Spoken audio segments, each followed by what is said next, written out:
1 second.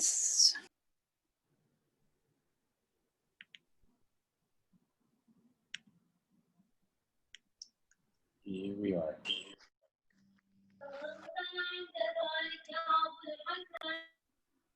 I need to mute everyone.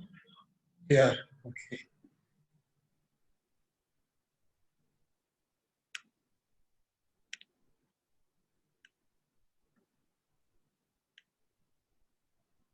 Let's get started. Yeah, go. Amazing. It's 8:01 Kuwait time. Welcome, everyone. Welcome, Ahmed Muqeem. And thanks so much for taking the time to participate in this public conversation. As you probably know me, my name is Claudio Cravero, and I am the curator of the Fine Arts Center at the Sheikh's Fine Cultural Center. And I'm more than delighted to moderate the fourth and last talk of the second season of the virtual artist talk series. We are ending actually the long season that was with us since June, since the lockdown started. And since we launched the artist talk series, the spotlight has been on previous and current artists, part of AIR, the Artist in Residency program promoted by the Sheikh Abdullah Salman Cultural Center, that you, Ahmed, partook with us in 2019. With Ahmed Muqeem tonight, we're gonna discuss his art practice from the residency program at the center in 2019 to his new studio at Weja Art here in Kuwait and in Samia, and his new steps in his career, but most importantly, the art of depicting life, which is the title that we conceived together and he suggested for tonight. So far, it sounds very enticing and promising. Before introducing Ahmed and passing the mic on to him, a quick reminder about the talk. We know that it lasts more or less approximately 50 minutes, while the first 30 minutes will be seeing Ahmed and myself in conversation. Last 10 minutes will be dedicated to your question. So whoever wants to send a question can use the chat, so type it down, or if you're not shy, just unmute yourself and show yourself on the camera. I know that, Ahmed, you're very much talkative and lengthening your answers because you're a great storyteller besides being an excellent painter. I'm gonna stop you if I see the time is falling short, okay? Okay, sure. We need to stick to this new time, which is 40 minutes. Short view about Ahmed Muqeem. He was born in Kuwait in 1986, and he graduated in business, but then converted all his life to art and painting. Let's go with the first question. So I would like to know, from the year program that you took in 2018 as before, in the exhibition in Venice that was representing the center in such international context, if you could please guide us throughout your journey out of the year program and your new studio, and which main steps actually you undertook and how your program enriched or changed your career. Thanks. Thank you, Claudio, for this amazing introduction, and welcome everybody on board. If we want to start from the residency program, first in 2017, I was having this dream to have the residency program outside Kuwait, abroad. Let's say I was aiming for Europe, and first I said, let's check if I can have this residency. And then I saw this ad on social media about artist residency program in Abdullah Salman Culture Center. For the first time, I thought it was just for foreigners, since, you know, the residency is artists who are traveling to another countries and having a residency program. But I found that there is a chance for Kuwaitis, local artists, to join this program. And I applied with my art career experience and my idea of the project, which is changed later on. So I got accepted a month later about this, to join the program for residency. And I was so excited. And I said, this is a starting point to have the residency program to guide me to the future programs outside Kuwait. So the idea was about painting some important scenes of the life of His Highness the Emir Sheikh Abdullah Salam at Sabah, the name of the Abdullah Salam Cultural Center, the center itself. First of all, I was focusing on different scenes, but during the process of the program of the residency, I changed the idea, and I zoomed everything gathered all the ideas in one painting to show the history and the experience that I did in the world of art and my career in this painting, with all the meanings of the residency program and idea and my technical parts in this painting. Yes, can we see please the painting that you're mentioning, which is not the one that I went to Venice, because back then you were not done with that painting, it was still in progress. Yeah. What was the starting point of your in the Abdullah Salam Cultural Center, during the residency, the studio, let's say the studio practices time, I started to work on the sketches first to finalize the idea and to generate the process of the idea of the painting itself. And I completed these paintings, the portrait, the official portrait of Sheikh Abdullah Salam. And it's the challenge is from how to transfer a picture from black and white to colors. And this is where it shows that the artist has experience in his field. And when it comes to this painting, this is I call it the final painting that gathers everything in this painting. The idea itself is about the turning point of Kuwait history. And also it was a black and white picture. So I did the study of colors, lighting, the clothes, colors, everything in this, like it shows how much you learn in your career, this painting. Which is also one of the biggest canvases that you have ever painted, Yeah. right? Yes. You also had with the storage as well. And I remember that you started this painting at the center because we had the facilities. So the size of the space itself, the room that you had, was big enough to stretch out this canvas over there. Yeah. And can you show us a couple of pictures of what you of your experience in Venice? Yeah, in Venice, actually in Venice, it was first, I was dreaming to have this one day that I will showcase my work in Venice. When I traveled in Venice in 2012, I saw this amazing paintings around, and I said, one day I want to showcase my work there. But I didn't realize that in 2019, which is 7 years after my first trip to Venice, I showcased my work in Venice, and not just one painting. It's like a solo show, a collection of my paintings. So this was the first.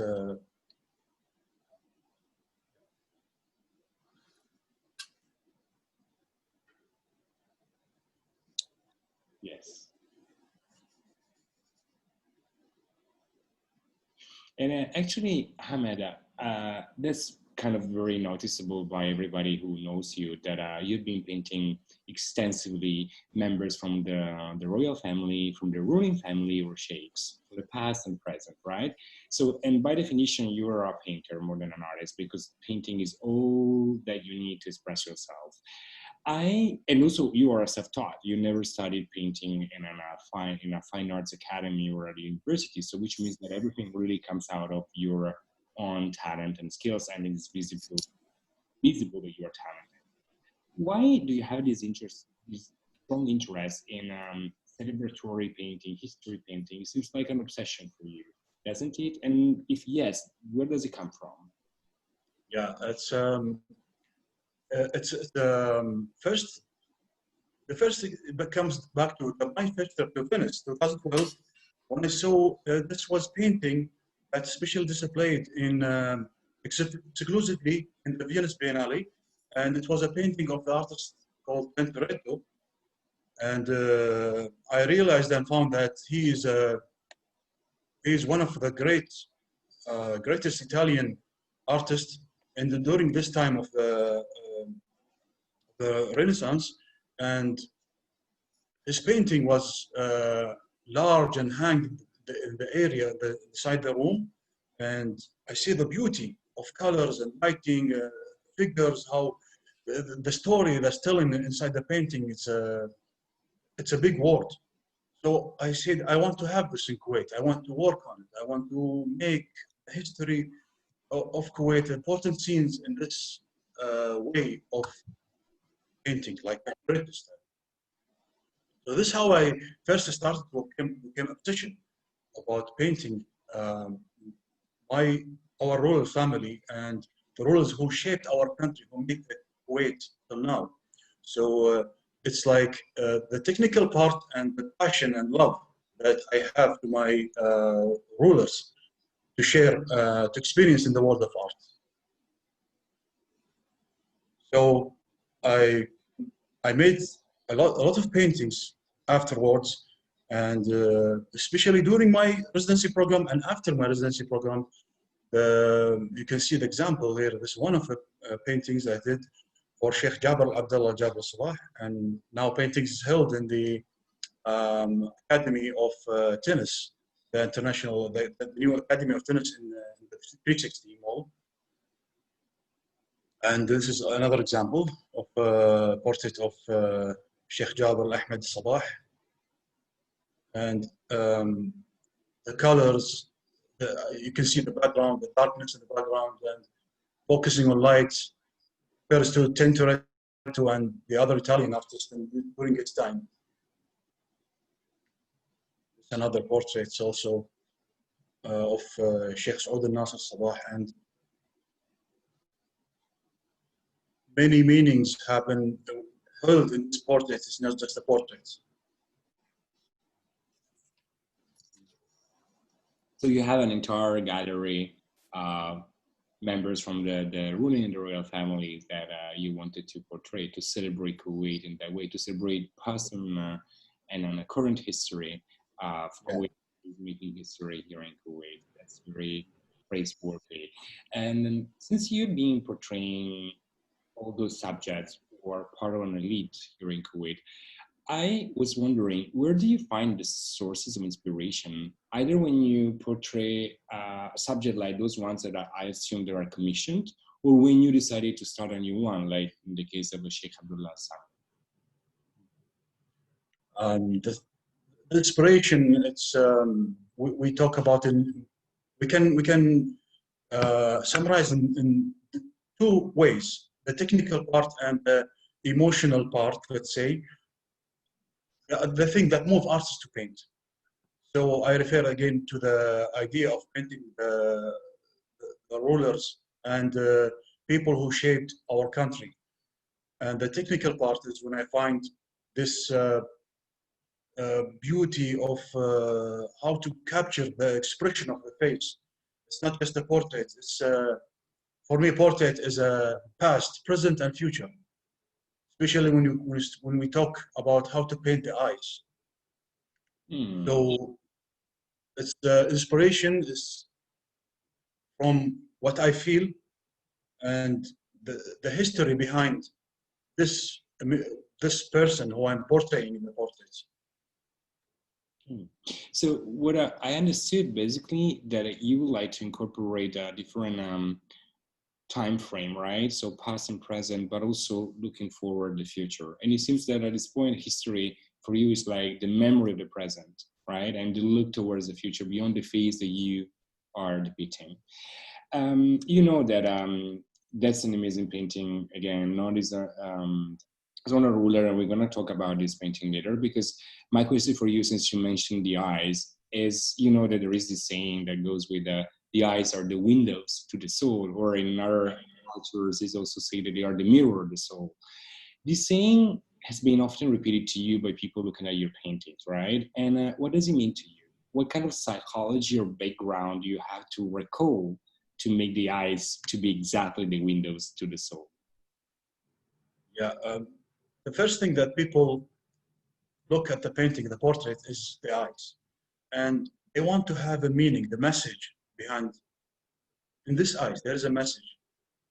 When you have a conversation with someone, first you look to the eyes and you see eyes has a lot of meanings, and it's not things are not spoken. So for me, I want to capture the message between inside the person through his eyes. So one of the examples I've created is a portrait of icon of Kuwait, the famous actor. The portrait is held now in his theater, and I focused in this portrait about the eyes, especially. I want to send the message that he is looking to the audience entering the theater and like telling them this is the word of art that you should really take care, that you should really consider that it's important. I have worked a long time to raise the art world, especially in theater and acting. And now it's your turn to deliver this message, to complete my message in this country. That's really admirable, the way how, first and foremost, you would like to frame where the painting itself is going to be displayed. So you knew that this painting was supposed to be displayed at the theater, and people entering the theater would see that the portrait, looking at them, staring at them like the actor was still on stage performing, which is a great intuition of yours when it comes to the scenery. But also when we go back to the subject of the eyes, is amazing. I don't know if everybody could see it, but there is this effect of the watery eyes, the wet eye, mostly eyes that is absolutely stunning, right? So it's speechless, because it's exactly in that detail that you can catch the feeling of the people you're portraying. This is very good.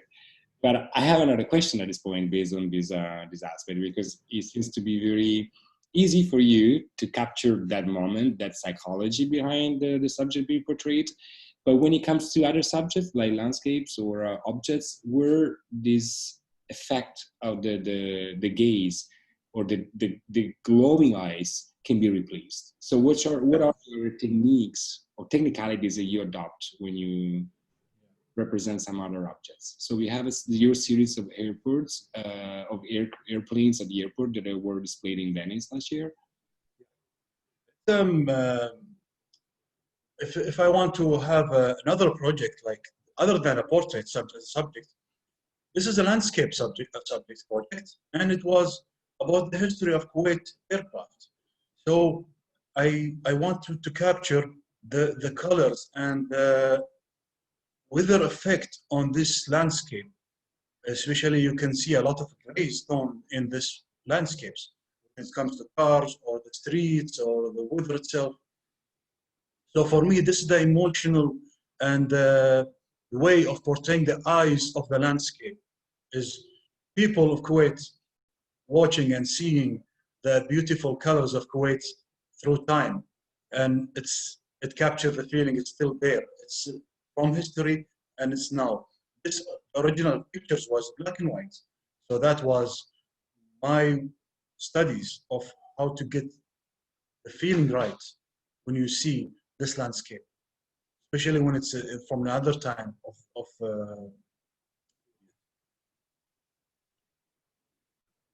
this is an example. It was black and white, and I turned it to colors to give it life. You can see the distance from the desert colors, the sand, and the sky of Kuwait. I remember when I was working on this project, I went to the desert and I went to see the colors from distance, and I was walking in to see the planes from distance and how sun affect and the purity of the sky, of beautiful sky of Kuwait. So this is how I captured it in the right way, to get the exact feeling of it when you look at it at the end.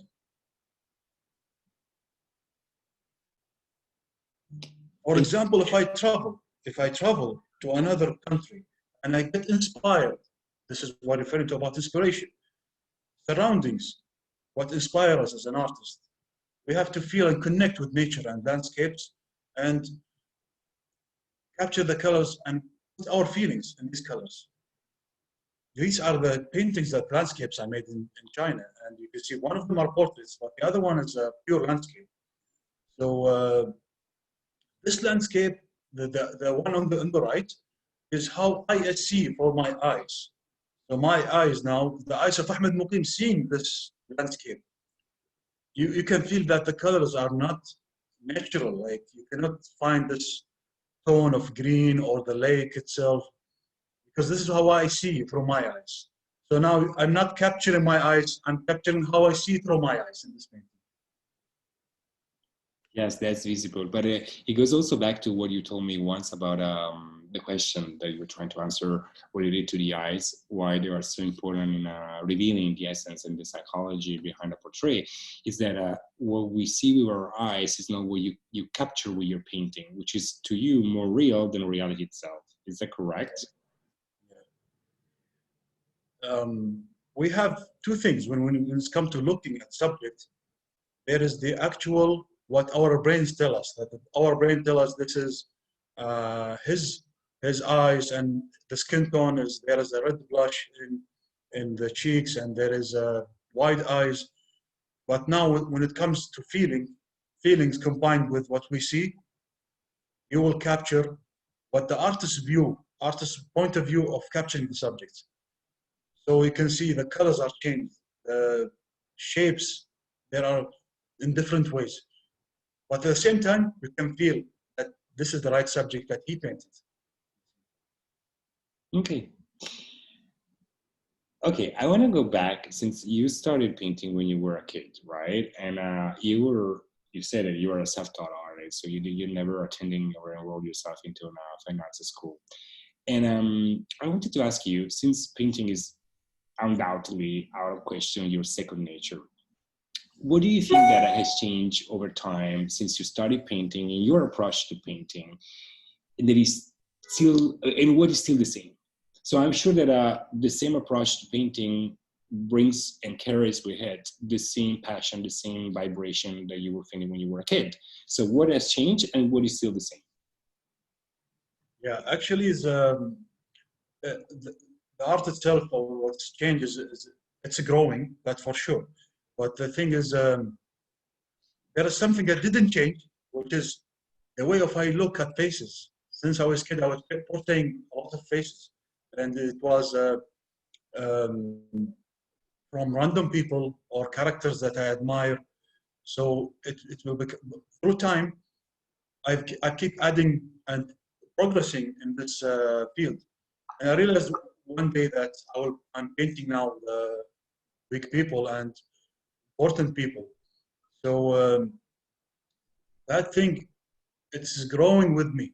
Even if I went to another fields or studied different subjects, or I went to another job or different things in during my life, this is still growing. This is still getting bigger. Okay. Before getting to the last part, that we structured as a sort of snatch game. So I'm going to ask you some questions for which I would like to get a very quick answer from you. Not much thought about that. But I have one last question that is more about your progression, you know, when you started painting and you were a kid. Who introduced you to painting? Who I used to paint? No, who introduced you to... Introduced me to painting. Okay, this is, okay.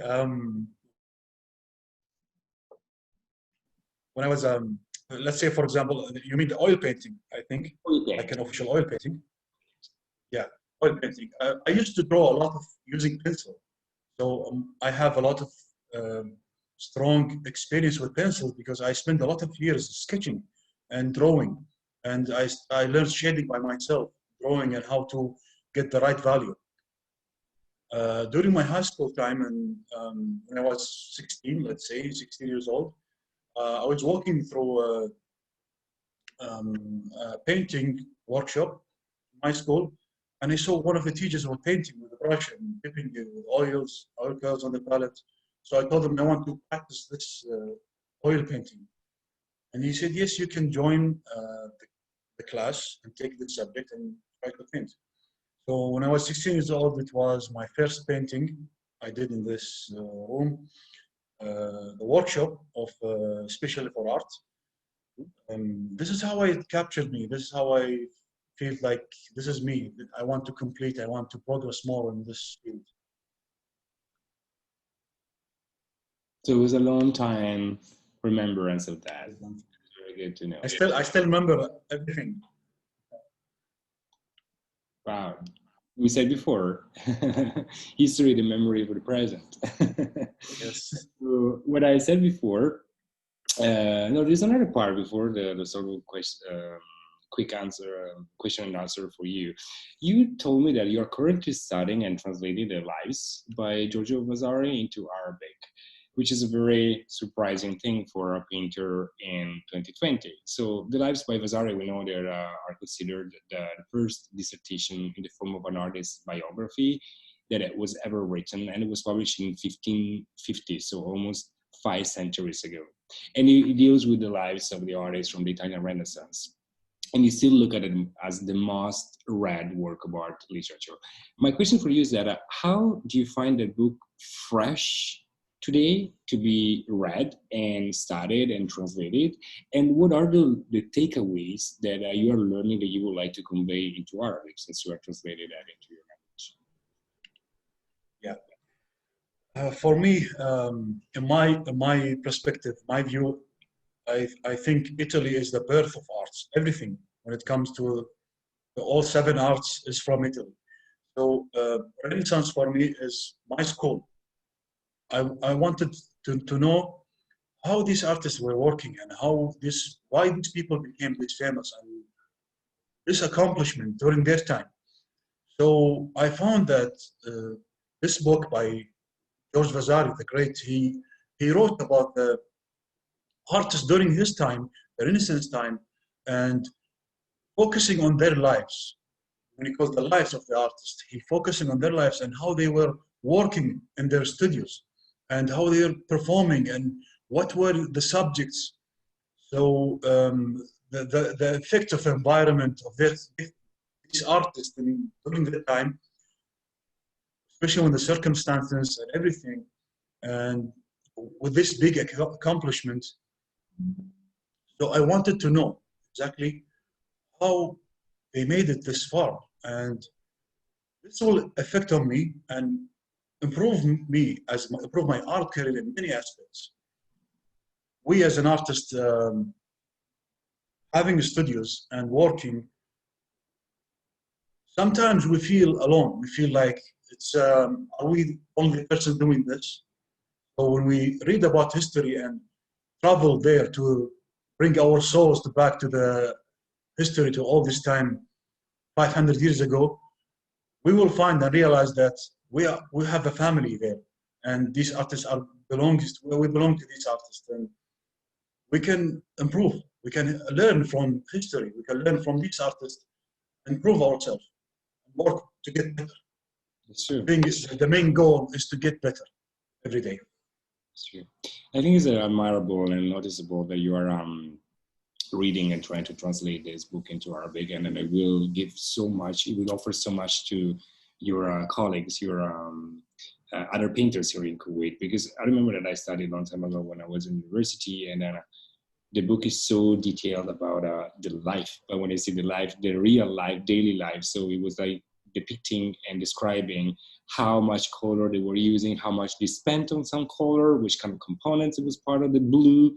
There was so like it's very much technical as well. Besides the all the conflicts, the crimes that all those artists were committing back then. So I think that is extraordinary that you're trying to bring it to 2020 with a fresh light and to educate other people in that sense. Hopefully it's going to be published one day. And now we're going to go to the quick Q&A game for you, or the real Q&A with the public. As I said, I would like to get some very quick answers, and it's all about numbers. I would like you to describe somehow to have a portrait of Muqeem but throughout figures and numbers. First and foremost, how many years of paint practice does Muqeem have on his shoulders? So how long have you been painting? Using kids, drawing. So when you started first, oil on canvas. Okay, if we can say about the oil as an official oil painting, Mm-hmm. I started when I was 16 years old. It was first oil painting, I think. Was No, you're 34. Math is not my forte. It's a lot. It's a lot. Yeah. How many Kuwait's rulers or members of the royal families, past and present, have Muqeem painted so far? I want to see the gallery of the Kuwaiti elite. Okay, I can say I've worked I think more than 50. More than 50, and I'm still working now. There is work in progress for 4 paintings now. So it keeps moving and working. Okay, how many of them were commissioned? 90%, I think. 90%. Which means that only the past rulers and members from the royal family were not commissioned. Oh, wait, were those weren't commissioned. Yeah. Okay, now it's going to be harder. How many paintings does Muqeem realize and paint in a year? Oh, this is a hard question. Everybody knows you. You don't sleep that much. You're like a sleepless guy. You churn out painting after painting, and you're very hard working. Yeah. Okay, we can have different terms when it comes to numbers. I have sketches, studies. Mm-hmm. The studies is every day. I made this my personal, let's say, personal log or journal is I have a goal to accomplish studies, 10 to 20 studies completed in art, and commission works from 10 to 20 per year. The commissions work. That's on average. And when you speak to the actual paintings that I paint by my inspiration, my own way of, it's my choice. It's about 10 paintings. Okay, that's a good average. How long does it take you to paint a 3 by 2 meters canvas? Like the big one that you showed us before. Oh yeah, the large canvas has, it depends on the subject first. So sometimes you can see simple subjects, simple objects in the painting. It doesn't need a lot of time to work, time frame. But generally speaking, if I stay, let's say, for just focusing on this painting, I think 6 months will be fair enough to finish it in a good way. That's including the drying time and framing and everything. Like from the first brush to finishing, and 6 months will be fair enough to complete this painting. Okay, which means that based on the number that you just said about the quantity of paintings that you realize in a year, you have multiple paintings going on at the same time. Yeah, I like to work to different projects at the same time.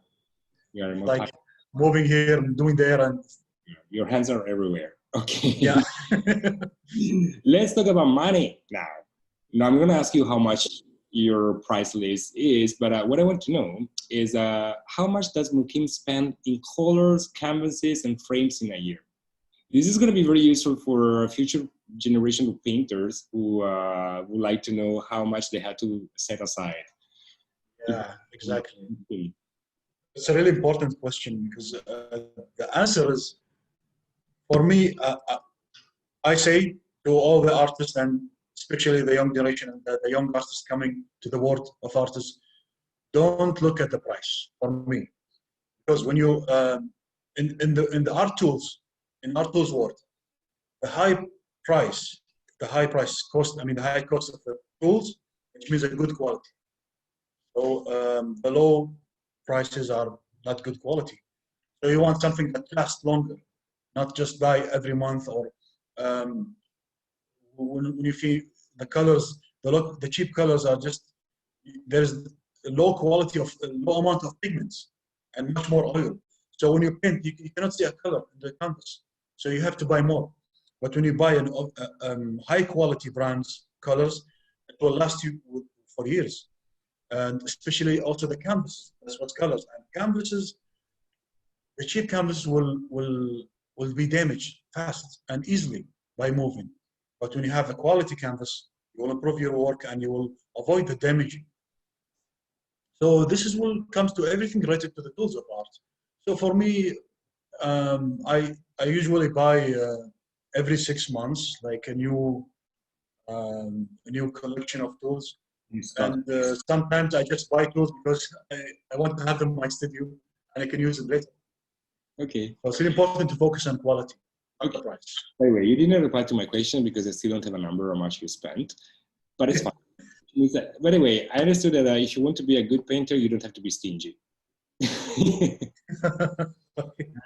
It reminds me like for cuisine, for the cooks, right? For a great, if you want to be a great chef, you don't have to be stingy on your ingredients. So the higher the quality, the better also your plates. Quality first. For you, let's talk about colors. If you had to reduce your palette of colors to only 3 colors, which would they be? Oh. For me, this is the hardest question because I love all colors, and for me, each color is a meaning, my personal meanings. But if you want to limit my palette to 3, first color that comes to my mind is raw amber. I love raw amber. I can finish one painting in raw amber only because it's everything. Okay. And let's say second color is I need light, so I will choose titanium white. Titanium white, titanium white, titanium white, and has a lot of lighting levels. So if I add extra titanium white, it will be highlight, and the low to be to mid-tones. And of course, I need dark, so ivory black will be the choice. Ivory black. 3 colors. Wow, we went into technicalities. It's great to know. For whoever wants to be a painter or is already a painter, those are Muqeem's secrets, right? Titanium white, raw amber, and ivory black. Okay. Last question before the Q&A. Okay, painter for life or much better a secure job? Painter for life. For life. Okay. For me, because when you talk about job is life, is taking most of the time of your life, and it is your life. But when I say painting is my life, it means that even the job, everything now it becomes my life. So I'm working hard actually to have this painting for life, like officially artist, no job, and just painting for life. Okay. So painting for life. Good answer. Thank you so much, Ahmed Muqeem. We're gonna go to the Q&A. I saw already a couple of things. Sure. Not being jotted down. We have. Can you read as well the chat, Ahmed? Yeah, I'm opening the chat box. Yeah. Okay. So the first one is by Farah Assad, who says that interesting to see how your style in painting differs between your landscapes and your portraits. So do you have a preference when it comes to painting? How your style difference between your landscapes and your portraits. You have a preference when it comes to painting. Actually, no, there is no preference. It just depends on the moment. Depends on what I feel at the moment, Farah. So for example, last April, I was dreaming of the landscape that I was visiting in China for my last trip. It was in Shenzhen. And I was remembering the moment that it was the Lotus Lake, and the colors are just quiet and cold, and the rain. So I wanted to get back to this feeling by painting this landscape again. So it's not the environment surrounding. I was sitting at home and working during the lockdown. So I bring these memories back through this landscape. And when I stopped working on it, I shifted to another painting, which was a portrait. So for me, there's no preference. I just follow what I feel at the moment and work on it. Yeah, That's a good question. that question came out of the fact that it's visible and quantifiable that you paint for the majority of your works portraits, right? You depict people, subjects, Yeah. and subjects, then landscape. So landscape is also something very recent in your production. But it's true that your approach to painting is not necessarily related to the subject. So the next question is, do you mostly recreate black and white image to color the paintings, or do you use multiple references when you paint your subject matter? That's the question, I think. And the second question about the digital art. Mm-hmm. Yeah. Okay. When I create black and white pictures or painting objects that's with a black and white reference,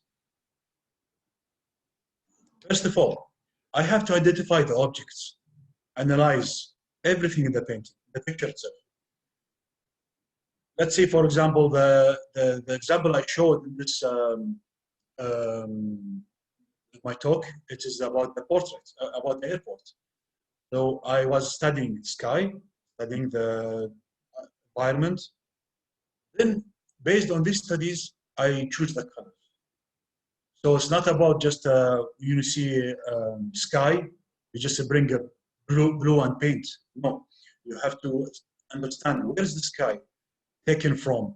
Is it from Kuwait? Is it from different country? The colors changes. When you travel, you see different colors from different countries. So this is really important to focus on. And when it comes to portrait, there are some standards that founded and made by grandmasters, especially the one that base standard is that the portraits is a combined of three colors. This is the yellow area, so you can see a lot of yellows in this area, and in the middle is a red, so the red cheeks and nose, and so you can see the red colors of the skin is focused on this area, but the bottom is blues and greens, where the hair is facial hair and the thing is shadows. So I follow this standard, these basics, and then I apply it with my perspective, when it comes to the lighting and the environment and the identity of the portrait itself. Okay. So this is how we create, not just a black, it's a longer process. It's not just black and white, let's put some colors. No, you have to study. It's a study for me. And for the second question, the digital art.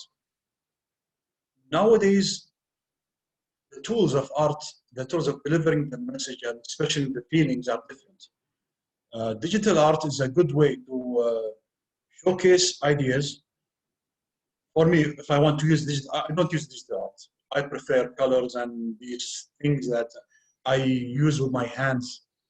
I'm not into technology that much, but when it comes to digital art, let's say if I need to have some idea in my mind, I just want to sketch it directly with some editing, I can use digital art just to pick how to edit this figures or portraits and how to study it in a good way.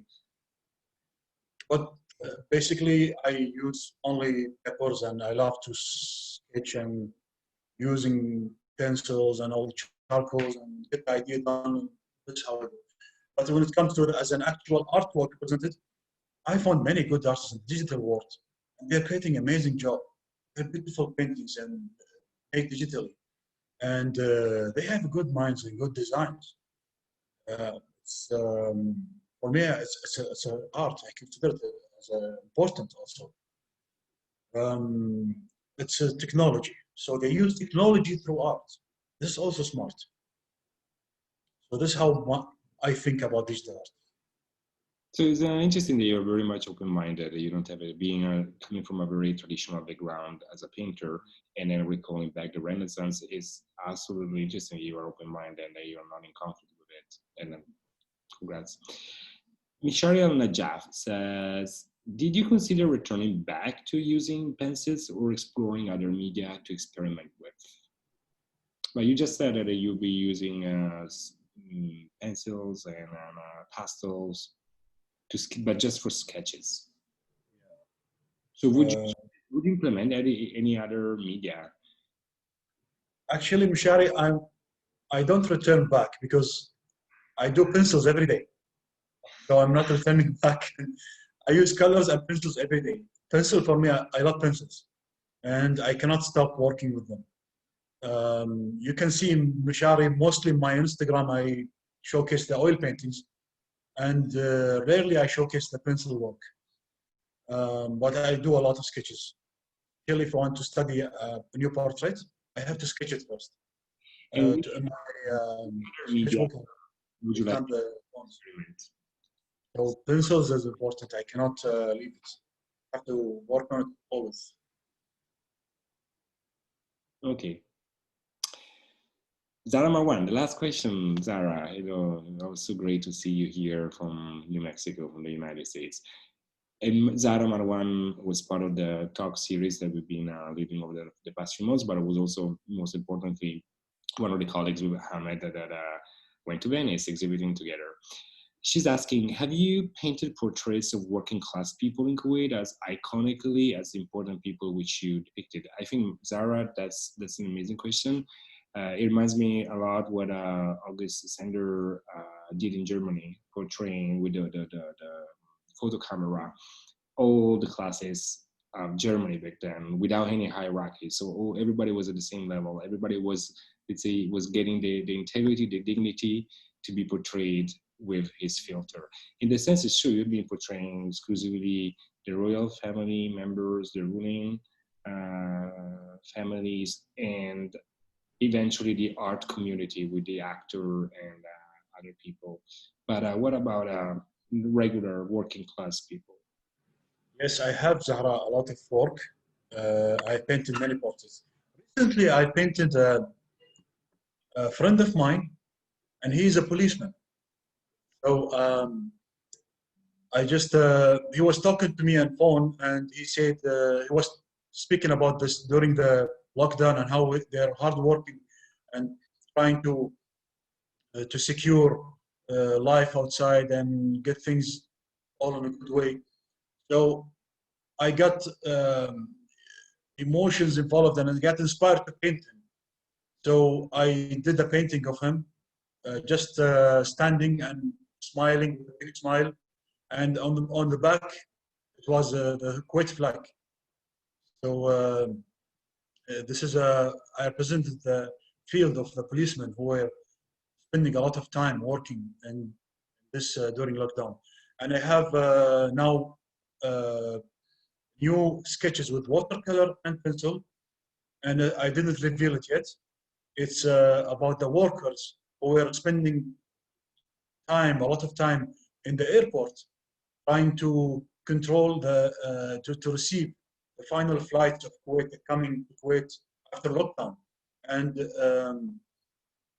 those women and men, they were working hard, and I captured them in these sketches to do the official large poster for them.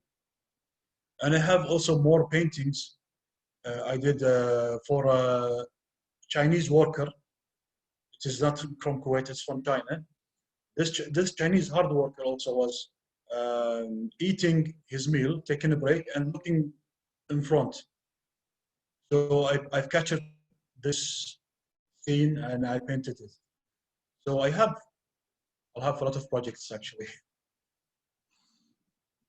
That's good. That's very good. Thanks for Zara for this question. It was pivotal, especially now that we are drawing to a close.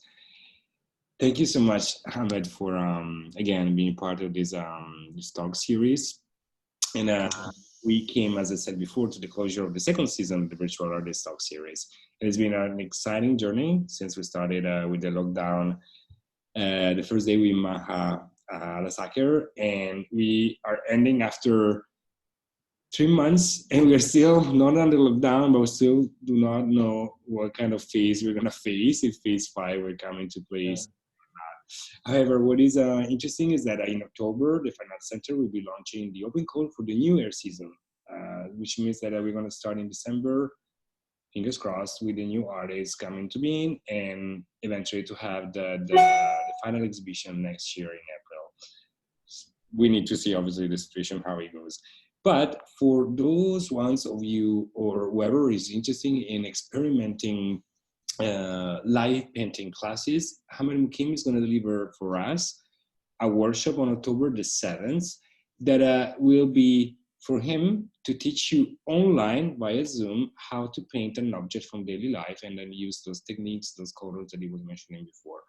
The capacity is very limited because Ahmed wants to give attention and pay attention to everyone's partaking this particular moment. So thank you so much for offering also this extra activity to the fine art centers and our community. Stay tuned via Instagram and or other social media. Last question, Ahmed, how can people get in touch with you with your Instagram profile? I'm gonna copy and paste it in the chat. Yeah, they can contact me through my Instagram, and feel free to ask me about anything related to art, and they can just contact me easily, and I'll be there always. And if there is a final word, I would say thank you, Claudio. I really enjoyed this conversation. Thank you. And to everybody, beautiful attendees, and the good question that I had received. So always working, always looking forward, and whatever is locked down, whatever happens, art never stops. It's there. It is our life. Thank you so much, Ahmed. See you soon. Thank you. October the 7th for your workshop, Depicting Daily Life. Yes. Thank you. Thank you so much. Bye, Claudio.